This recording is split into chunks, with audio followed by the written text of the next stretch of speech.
Shalom, haleluya. Apapun yang terjadi, Yesus Kristus tetap Tuhan di atas segala Tuhan dan Raja di atas segala Raja, karena tidak ada nama lain di bawah kolong langit. Ini yang diberikan kepada manusia, yang olehnya kita dapat diselamatkan. Amin.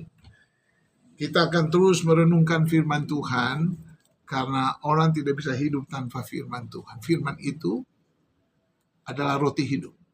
Firman itu bersama-sama dengan Allah, dan firman itu juga Allah. Kalau orang sadar bahwa dia diciptakan oleh Tuhan, pencipta langit bumi, Allah yang Maha Kasih, maka dia akan membutuhkan firman Tuhan hari lepas hari. Roh Kudus menolong kita. Salah satu pernyataan Tuhan yang paling mengejutkan ialah hampir tidak mungkin seorang kaya untuk masuk ke dalam kerajaan surga atau kerajaan Allah. Mengapa? Yesus berpandangan bahwa kekayaan sebagai rintangan dan suatu halangan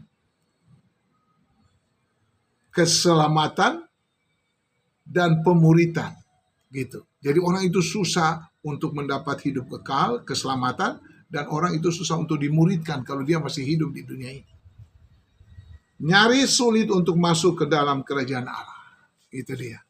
Nah, yang pertama, pandangan orang kebanyakan kalau ditanya mau kaya atau miskin, dipastikan semua orang akan memilih ingin kaya, bahkan kaya raya. Tetapi ukuran orang ke surga, masuk kerajaan Allah, itu bukan soal miskin atau kaya. Ketaatan berkelanjutan, tidak setengah-setengah. Lukas 18 ayat 13-14. Jangan terpikat dengan hal-hal sementara atau di duniawi ini. Yang kedua, namun bergantunglah sepenuhnya hanya kepada Tuhan Yesus Kristus. Lukas 8 ayat 10-15. Dan selanjutnya pandangan umum di antara orang Yahudi pada zaman Perjanjian Baru ialah bahwa menjadi kaya merupakan tanda dari anugerah khusus Allah, dan bahwa menjadi miskin merupakan tanda dari ini merupakan tanda dari ketidaksetiaan dari pihak yang miskin dan ketidaksenangan dari pihak Allah. Amsal 10 ayat 15. Orang Farisi mencemoohkan Yesus karena kemiskinan dalam hidupnya. Tetapi Lukas 16 ayat 14, gereja Tuhan atau orang Kristen kadang memakai pemahaman seperti itu dalam hidupnya. Tetapi sangat disayangkan dengan keras Yesus menolaknya pemahaman itu. Lukas 6 ayat 20, Lukas 16 ayat 13, 18, Lukas 18 ayat 24, 25. Yang ketiga, dalam pandangan Yesus, kekayaan merupakan suatu rintangan terhadap keselamatan, sehingga sulit bagi mereka yang memiliki faham ini untuk dimuridkan. Matius 13 ayat 20-22. Lukas 19 ayat 23-26. Kekayaan memberikan rasa keamanan yang palsu. Lukas 21 ayat 15-21. Seringkali orang kaya hidup seakan-akan mereka tidak memerlukan Tuhan. Allah yang telah menganugerahkan kemampuan untuk memperoleh kekayaan. Dengan mengejar kekayaan, kehidupan rohani mereka tercekik dan merosot. Lukas 18 ayat 14.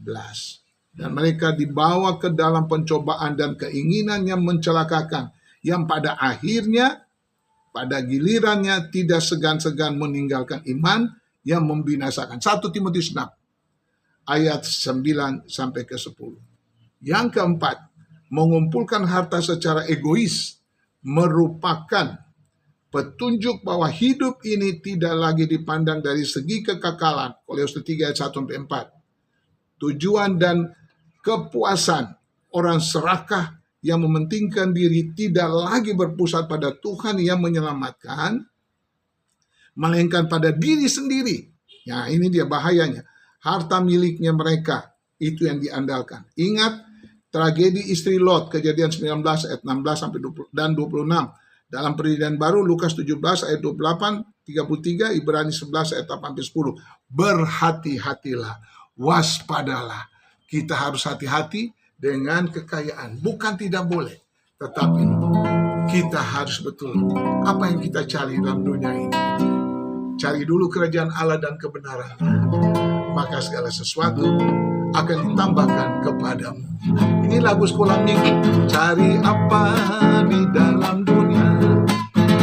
Cari apa di dalam dunia? Cari dunia nanti binasa. Cari Yesus yang penuh cinta. Cari apa di dalam dunia? Cari apa di dalam dunia? Oh, cari dunia nanti binasa. Cari Yesus yang penuh cinta. Cari Yesus yang penuh cinta. Yesus tetap mengasihi orang yang datang padanya, khususnya orang kaya. Ingat apa yang terjadi dengan peperangan hari-hari ini yang ada di Ukraina dan Rusia, COVID-19 baru selesai di Israel dan Palestina, dan itu kalau sudah hancur kayak begitu, apa artinya kekayaan? Orang tiba-tiba pergi meninggal tanpa ada rencana. Dia memikirkan masa depan yang hebat, tiba-tiba ada kecelakaan, musibah yang kita tidak tahu itu akan terjadi. Percayalah kepada Tuhan Yesus Kristus, maka engkau akan selamat, engkau dan seisi rumah tangga. Amin.